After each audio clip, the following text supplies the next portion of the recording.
Hello everyone, once again welcome back to our channel. This is Dr. Mayank, and अब as per your suggestion, I'll start discussing on the PhD topic on regular basis. I think which is very important because सबके मन में यही doubt है कि what should I do after my graduation or masters? Should I go for the higher studies, that is PhD basically mainly, or should I go for the job options? Because ultimately we have to go for the job.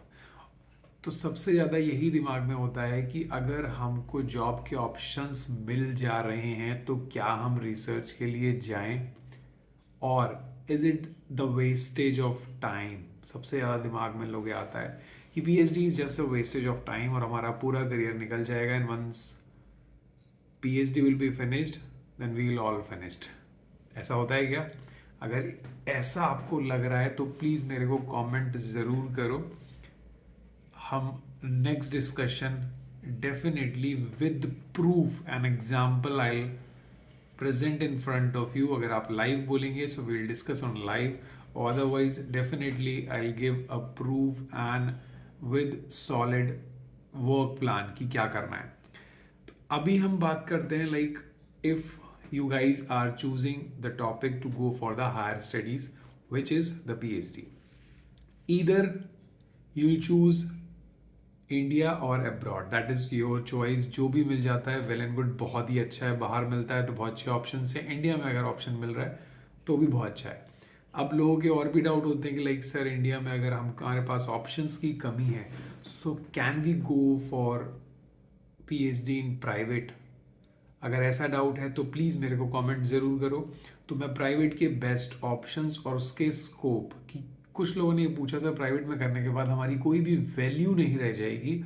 सो इस चीज़ का भी मैं आपको proof दूंगा और आपके doubts बिल्कुल clear कर दूंगा. बिकॉज अगर आप रिसर्च में और हायर स्टडीज़ में जा रहे हैं एंड आपके next 10 years I am saying, अगर आपके दिमाग में नेक्स्ट 10 ईयर्स के प्लान क्लियर नहीं है तो इट इज़ वेरी डिफ़िकल्ट. आप गलत डिसीजन ले रहे हो. Better to go for some job options in any form. Job options की अगर किसी को डाउट हो तो वो बताओ, तो मैं जॉब ऑप्शंस का नेक्स्ट वाले सेशन में ज़रूर डिस्कस करूँगा. बट डोंट वरी, सारी चीज़ें एक दिन में नहीं कवर होती. सो अभी हम ये डिस्कस करते हैं कि अगर आप चूज़ कर लिया है पीएचडी के लिए then what should be your steps I can say, जिसकी वजह से आप एक सक्सेसफुल रिसर्च प्रोफाइल बना के निकलोगे. और डेफिनेटली जब रिसर्च प्रोफाइल अच्छा होगा तो नोबडी विल स्टॉप यू. तो सबसे पहला ऑप्शन होता है, मैं अभी again central university, state university, autonomous college, IITs की बात नहीं करने वाला. मैं XYZ यूनिवर्सिटी, आपने जहाँ पे एडमिशन लेने वाले हैं ले लिया है. Got it. तो सबसे पहले है कि आपको क्या करना है.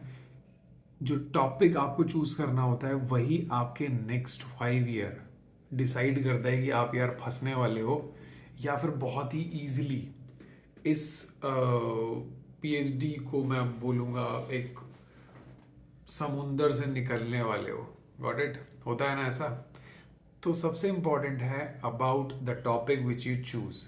अगर उस टॉपिक का पैशन नहीं है, जस्ट गाइड के बोलने पे आपने वो टॉपिक चूज कर लिया, ना आपका मास्टर्स में एक्सपर्टीज था और ना आप उसमें कभी भी रिसर्च करने के प्लान में थे, तो जब पैशन नहीं आएगा तो इंटरेस्ट नहीं आएगा. So it is very difficult to go for that. So आप वर्क को कभी भी इंजॉय नहीं कर पाओगे डेफिनेटली. और आप अगर ऐसा केस है तो please let me know, I tell you the solutions कि आप किस तरीके से इस प्रॉब्लम से, अगर जो लोग ऑलरेडी जा चुके हैं तो कैसे उनको वहाँ से वापस आना है और आगे बढ़ना है. करेक्ट. तो very first important point is clear कि your research topic must be passionate about you. Got it. Second important point, अगर आपका रिसर्च टॉपिक अच्छा चूज हो जाता है, फाइन, मेरे मतलब का टॉपिक है मैं एनिमल रिसर्च में काम करना चाहता हूँ और फिर मैं वायरोलॉजी, माइक्रोबायोलॉजी और मैं नई नई एनिमल मॉडल बनाना चाहता हूँ, मेरा टॉपिक चूज हो गया, that's fine. Now what should be my first second target. मेरा टाइम मैनेजमेंट स्किल बहुत ही प्रॉपर होना चाहिए.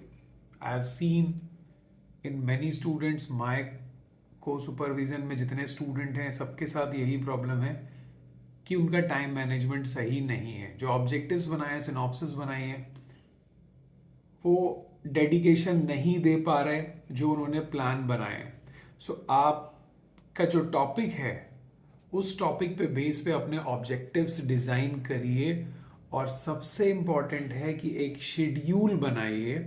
That schedule will allow you time to work on your research, to attend the classes, seminar और अपना personal time भी।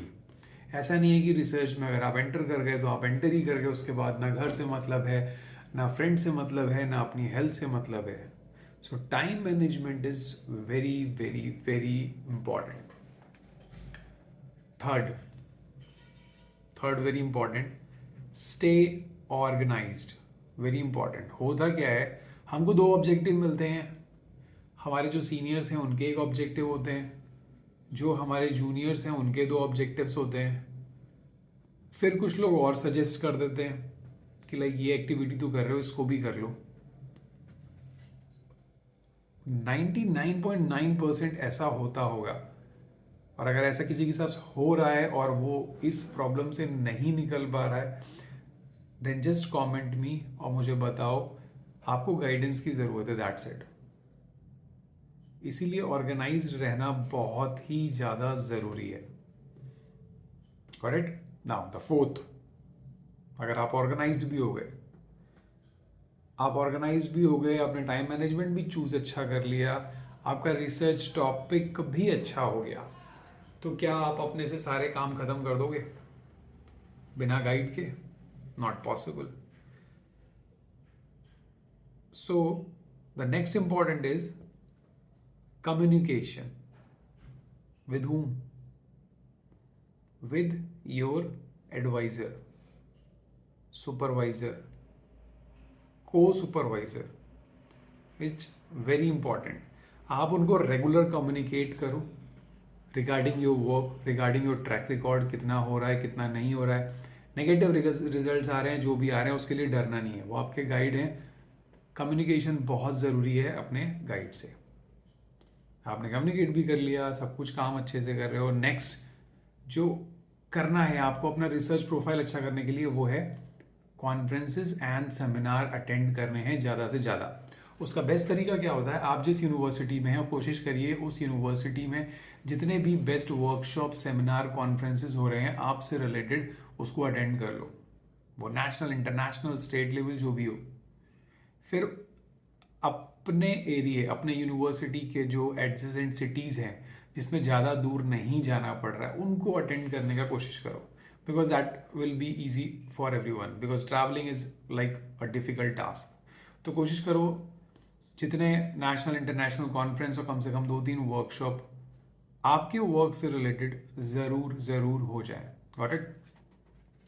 अब जब ये सारी चीज़ें हो जाएंगी तो नेक्स्ट क्या बचेगा, आई गेस आपको सभी को पता होगा। Without writing and publishing your profile is zero, completely zero. मेरे स्टूडेंट्स ने अभी बहुत एक्टिवली लिखना स्टार्ट किया, so that is why I am saying you कि रिसर्च पेपर, रिव्यू आर्टिकल और बुक चैप्टर, इसके पीछे ज़रूर भागो और स्टार्ट कर दो। कोशिश करो फर्स्ट ईयर के एंड तक एटलीस्ट एक रिव्यू पेपर पब्लिश होके ऑनलाइन हो जाए आपके वर्क से रिलेटेड। उसके बाद नेक्स्ट टारगेट बनाओ, कम से कम 2 रिसर्च और रिव्यू पेपर ज़रूर से ज़रूर कर दो। अब ये सब करने के बाद शायद आई गेस आप ज़रूर से ज़रूर बहुत इजीली अपनी पीएचडी ख़त्म कर दोगे। उसके लिए सबसे ज़रूरी होता है अपने आप को ठीक रखना, take care of yourself. अगर अपनी फिजिकल और mental health just because of work और द वर्क प्रेशर और बिकॉज द प्रेशर जो आपके गाइड आपको दे रहे हैं, हो सकता है काफ़ी सारे स्टूडेंट होंगे जिनके गाइड उनको प्रेशर दे रहे होंगे, यार ये कर, वो कर, मत कर। वो जाते होंगे, वो सुनते नहीं होंगे।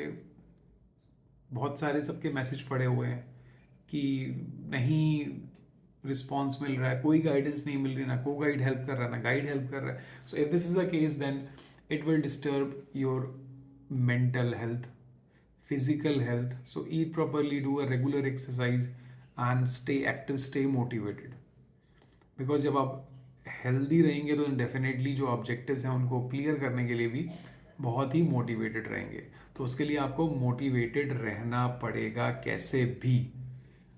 मोटिवेशन रहने का सबसे अच्छा तरीका होता है, आपने एक अपने रिसर्च ऑब्जेक्टिव छोटे छोटे प्लान किए, जैसे ही वो एग्जीक्यूट हो गए तो उसके सक्सेस को सेलिब्रेट करो। रिव्यू आर्टिकल पब्लिश हो गया, पूरे डिपार्टमेंट में मिठाई बांट दो। पता नहीं हमारे साथ होता था, I don't know you guys will do और नॉट। को ऑथरशिप में जब भी पब्लिश में नाम होता था ना, तो we also will celebrate, I will celebrate. Seniors को बुरा लगता था बट दैट्स ओके, हमें सेलिब्रेट तो करने दो, तभी ना हम मोटिवेटेड रहेंगे। So these are the things which you need to follow. अगर एडमिशन नहीं लिया है तो, और ले चुके हैं देन वेरी गुड, चीज़ों को इम्प्लीमेंट करो और जो प्रॉब्लम है उसको डिस्कस करो। Guidance is very important. Guide अगर आपका गाइडेंस नहीं दे रहा है, so try some other method. I am there to guide you, I will guide you जितना हो सकता है। बाकी पेपर वर्क ऑन पेपर आपको वहीं से करना होगा, और इफ पेपर वर्क में भी हेल्प हो सकती होगी then I will do. Okay, so this is all about the guidance. अगर दूसरे कोई भी टॉपिक या इस टॉपिक के बीच में चाह रहे हो किसी और चीज़ पर डिस्कस करें, then just let me no.